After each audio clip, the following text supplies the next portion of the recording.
Sesuai dengan keinginan Tante Tari, maka setelah keluar dari rumah makan itu, aku arahkan mobilku menuju rumah Tante Aryati. Tante Aryati nasibnya tidak sebaik Tante Tari, ucapku ketika di belakang setir.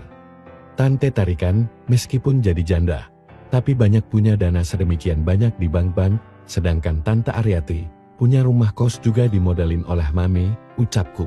Iya, kasihan Simbak Aryati itu, jadi setelah menjadi janda, dia masih tetap dalam keadaan suci ya, tanya Tante Tari. Iya, kan mantan suaminya itu gak tertarik sama perempuan, sahutku. Beruntung dong kamu, bisa dapetin dari Mbak Aryati hihihi, seloroh Tante Tari. Tante Aryati tentu saja terkejut melihat kedatanganku bersama adik bungsunya. Sementara, untuk membuka masalah itu, aku serahkan kepada Tante Tari, karena lidahku terasa keluh untuk menyampaikannya. Tapi aku merasa beruntung juga, karena setelah Tante Tari membuka semuanya, Tante Aryati tidak kelihatan marah sedikitpun. Dia malah berkata, berarti kita bakal punya teman, kalau salah seorang di antara kita hakiki nanti ya. Kalau dua-duanya hakiki bareng gimana? Tanyaku sambil memberikan hadiah manis di TV Tante Aryati, lalu ke TV Tante Tari juga. Biarin aja, sahut Tante Tari. Kan ada Haris tercinta yang jadi bapaknya, lanjut Tante Tari. Her, aku jadi monil, ucapnya jujur banget. Ya sudah, di sini saja, kan istanamu baru mau dibeli, sahut Tante Aryati. Lalu kami bertiga ketawa cekikikan, sambil melangkah ke dalam kamar Tante Aryati. Dengan memiliki Tante Aryati dan Tante Tar, aku sudah merasa lengkap. Jadi, kalau aku jenuh dengan Tante Aryati, aku bisa dengan Tante Tari, dan sebaliknya. Tapi kini baik Tante Aryati maupun Tante Tari, sudah sama-sama siap menghidangkannya di depan mataku. Siapa dulu Nin? Mereka pun menyerahkan padaku, mau siapa yang akan duluan. Dengan Tante Tari baru beberapa jam yang lalu, sementara dengan Tante Aryati, sudah agak lama. Lagi pula, aku ingin agar kekagetannya reda setelah melihatku tadi membawa Tante Tari berikut penjelasannya. Maka akhirnya aku putuskan untuk memilih Tante Aryati dulu. Mulai saat ini, Tante jangan minum pil itu lagi ya, ucapku berpesan. Iya sayang, sahut Tante Aryati. Kalau ada teman gini, aku jadi ingin segera hakiki, mumpung usiaku baru 30, ucap Tante Aryati. Aku juga, supaya kalau sudah tua kelak, ada yang ngurus, kata Tante Tari menimpali. Beruntung kita punya keponakan yang ganteng dan baik hati, kayak Haris ini ya Tari, ucap Tante Aryati. Iya Mbak, makanya aku butuh cinta dan kasih sayangnya, sekaligus jadi sosok yang bisa melindungiku, sahut Tante Tari. Aku tidak ikut ngomong, karena sedang serius berusaha membuat Mbak Aryati senang, biar semakin tidak bisa jauh-jauh lagi denganku. Dalam kesempatan kali ini, terasa asik sekali, karena aku bisa bersama dua wanita yang begitu mencintaiku sekaligus. Sehingga aku jadi sangat bersemangat, melakukan pekerjaanku itu. Maka riuhlah suasana di dalam kamar Tante Aryati ini, bahwa suara Tante Aryati, bercampur baur dengan suara Tante Tari, ini berlangsung dalam waktu yang cukup lama. Sampai pada suatu saat, Tante Tari memberikan isyarat, aku pun mengangguk sambil memberi isyarat, agar Tante Tari bersabar, menunggu gilirannya. Untungnya Tante Aryati tidak lama berselang, mulai ada tanda-tanda pencapaiannya itu. Aku masih bersabar menunggu, sampai akhirnya Tante Aryati sendiri yang memberi isyarat, agar aku berpindah. Aku pun mengangguk, seraya bersiap memberikan JTH pada Tante Tari, yang menyambutku dengan senyum dan tatapan wanita muda, yang sedang sangat ingin. Tanpa banyak langkah lain, aku langsung gaskan saja. Pada saat itulah, Tante Tari berkata dengan suara lirih. Aku yakin bakal hakiki ini Haris. Iya Tante, yang penting, aku ingin membahagiakan dan melindungi Tante, seperti yang Tante inginkan, sahutku. Aku yakin bahwa aku bakal mampu bertahan lama, untuk kedua bulatku itu. Maka belasan menit kemudian, Tante Tari pun sudah memperolehnya juga. Sedangkan aku masih belum apa-apa. Akhirnya hari itu secara bergantian, mereka berdua berhasil aku antarkan ke puncak yang paling tinggi. Banyak, dan banyak lagi, yang kami lakukan malam itu. Sampai akhirnya, kami bertiga merasakan kelelahan, juga untuk beberapa saat. Setelah bersih-bersih, Tante Tari mengemukakan keinginannya untuk mengajak pindah Mbak Aryati ke rumah yang akan aku cari dan aku beli besok. Lalu kos-kosan itu gimana ya? Ucap Tante Aryati sambil menunduk. Kan rumah kos gak perlu ditunggui tiap hari.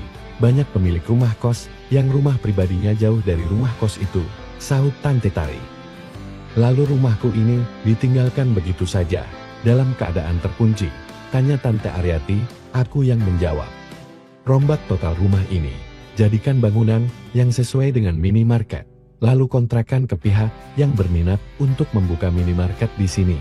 Soal biaya perombakannya, biar kita serahkan kepada Tante Tari saja, ucapku. Serahkan sama Harislar, kan duitku mau dipegang semuanya oleh Haris, sahut Tante Tari. Aku mengangguk sambil berkata, iya, aku lupa.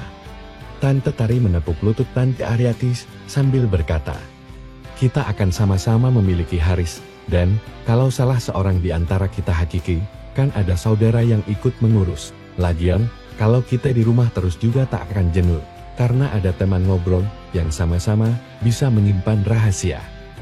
Tante Aryati menatap Tante Tari sambil tersenyum, lalu menyahut, iya Dek, aku ikut keinginan adik tersayangku saja. Nah, begitu dong, ucap Tante Tari. Atas desakan Tante Tari, akhirnya Tante Aryati mau juga diajak ke rumah Mami. Tengah malam kami baru tiba di rumah Mami. Tante Aryati masuk ke kamar di sebelah kamarku, sementara aku masuk ke dalam kamarku sendiri. Mungkin Mami sudah tidur, tapi aku ingin bertemu dengan beliau untuk melaporkan segala yang telah terjadi di antara aku dan Tante Tari. Bahkan aku juga mau melaporkan masalahku dengan Tante Aryati. Aku memang tak mau menyimpan rahasia apapun terhadap Mami. Lalu aku memijat tombol lift. Setelah pintunya terbuka, aku masuk ke dalam lift, menuju lantai 3. Setelah berada di lantai 3, aku lihat Mami sedang tidur. Aneh memang, kalau melihat Mami seperti itu, selalu saja aku menjadi ingin. Apakah aku belum cukup setelah dengan Tante Tari dan Tante Aryati tadi, gumamku. Lalu kenapa diam-diam ada yang unjuk diri setelah melihat Mami yang tengah tertidur pulas itu? Tanpa berpikir panjang lagi, aku naik segera ke atas bed Mami. Tanpa membangunkannya terlebih dulu, aku langsung ke sasaran intinya. Tentu saja Mami terbangun sekaligus melotot. Ya Tuhan, kamu sayang, kirain siapa, ucapnya. Sebagai jawaban, aku pun meneruskan pekerjaanku itu. Mami pun berkata setengah berbisik. Katanya sudah sama Tari tadi sayang. Tapi Mami tetap akan bersemayam di dalam batinku, sebagai wanita yang paling spesial di dunia ini. Meskipun aku sudah dengan wanita, secantik bidadari sekalipun, hubungan rahasia dengan Mami, tak boleh putus, sahutku. Iya sayang, Mami juga akan selalu menyayangi dan mencintaimu di seumur hidup Mami. Setelah tahu bahwa kamu ini putra kandung Mami, anehnya, tiap kali sama kamu malah jadi tambah gimana gitu sayang, lanjut Mami. Iya Mam, aku juga begitu, bahkan ada perasaan takut, kalau semua ini dihentikan, pasti aku akan sedih sekali. Mamiku sayang, ucapku. Selanjutnya kami berdua, tidak banyak bicara lagi, sedikit bicara banyak bekerja, supaya hasilnya bagus. Hingga Mami membisiki di telingaku. Sayang, barengin kalau bisa. Aku berusaha untuk mengikuti keinginan Mami dengan segenap daya dan upayaku. Dan wow, aku berhasil memenuhi keinginan Mami untuk menyelesaikannya secara bersama-sama. Mami pun berkata dengan lirih, terima kasih sayang, kamu adalah satu-satunya lelaki yang paling hebat buat Mami, dan Mami makin sayang padamu, sayang sekali, ucap Mami. Setelah itu, Mami pun bangkit dan duduk. Katanya mau tidur di villa kayu. Kenapa gak jadi? Tanya Mami. Tante Tari ngajak ke rumah Tante Aryati. Lalu Tante Aryati dibawa ke sini sekalian, sahutku. Oh ya, di bawah ada Aryati segala, tanya Mami. Iya Mam, sekalian aku juga mau ngomong soal Tante Aryati, ucapku. Mau ngomong bahwa kamu pernah sama dia juga ya, sahut Mami. Kok Mami tahu saja, ucapku malu-malu. Dari awal kamu datang ke sini, Mami lihat sikap Aryati padamu, begitu penuh perhatian kelihatannya. Makanya Mami sudah menduga, kalau di antara dia dengan kamu, pernah terjadi sesuatu, ucap Mami. Iya Mam, awalnya Tante Aryati mengaku masih asli, padahal statusnya janda. Karena itu, dia ingin tahu seperti apa rasanya, lalu dia memberikannya padaku Mam, ucapku. Berarti dia benar-benar masih asli saat itu, tanya Mami. Iya Mam, makanya sebelum berjumpa dengan Mami, aku sudah ada hubungan rahasia dengan Tante Aryati. Masalah ini tak mau aku rahasiakan kepada Tante Tari, ucapku. Tari cemburu dan marah, tanya Mami. Tidak Mam, dia malah berniat untuk seruman dengan Tante Aryati, supaya kalau Tante Tari hakiki, ada yang nemenin, ya Tante Aryati itu. Aku bahkan disuruh beli rumah untuk Tante Tari, yang nantinya akan dihuni oleh Tante Aryati juga. Oh ya Mam, seluruh dana kepunyaan Tante Tari akan diserahkan semuanya padaku, supaya aku bisa mengembangkannya, karena Tante Tari gak punya bakat berbisnis katanya, ucapku panjang lebar. Berarti Tari sangat mencintaimu Haris, tapi ingat, kamu harus tetap jadi manusia jujur. Duit Tari itu, jangan dipakai untuk foya-foya, kasihanilah Tari, yang sekarang hidup menjanda, ucap Mami. Iya Mam, aku bahkan berniat mengembangkan dana Tante Tari, sebisa mungkin. Oh iya Mam, mengenai tugas dari Mami, aku hanya mau mengurus bisnisnya saja. Tentang masalah pengelolaan tanah-tanah Mami, nanti aku akan merekrut sarjana pertanian yang seangkatan denganku. Biar dia yang mengurus masalah pertaniannya, sementara aku hanya akan mengurus bisnisnya saja. Mami setuju? Tanyaku. Mami mengangguk dengan senyum, dan berkata, sebenarnya Mami juga merasakan hal seperti itu. Tadinya ingin mengurus tanah-tanah warisan dari almarhum suamiku, tapi setelah terjun ke dunia agrobisnis, ternyata hasilnya jauh lebih besar daripada bertani. Hihihi. Syukurlah kalau kamu pun sudah sepandangan dengan Mami, ucap Mami. Iya Mam, mungkin nanti aku akan merekrut beberapa teman seangkatanku, ucapku. Tanah Mami, bukan cuma di Pulau Jawa sayang, di Sumatera ada, di Kalimantan ada, malahan di Papua juga ada, bahkan yang paling luas dia di Papua itu. Berarti kamu harus merekrut paling sedikit 6 orang, sarjana pertanian, atau gimana ya kalau tanah-tanah yang di luar Jawa itu dijualin saja? Tanya Mami. Nanti dulu Mam, harus dipikirkan dulu baik buruknya. Soalnya tanah itu, sampai kapan juga tak akan habis, dan harga tanah di negara kita, masa depannya sangat baik. Makanya daripada mengoleksi mobil, mendingan ngoleksi tanah, karena harga tanah naik terus, sementara kalau kita beli mobil, tahun depan pasti akan turun nilainya, makin lama makin turun, ucapku.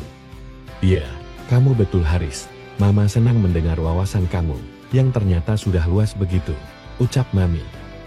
Akhirnya sudah jelas semuanya, masalah antara aku, Tante Tari dan Mbak Aryati. Tinggal masalah antara aku dan Mami, yang belum diketahui oleh mereka berdua. Apakah mereka berdua juga akan bisa menerima kenyataan yang ada? Nantikan kelanjutannya. Ataukah sebaliknya? Jangan lupa like dan komen ya. Terima kasih.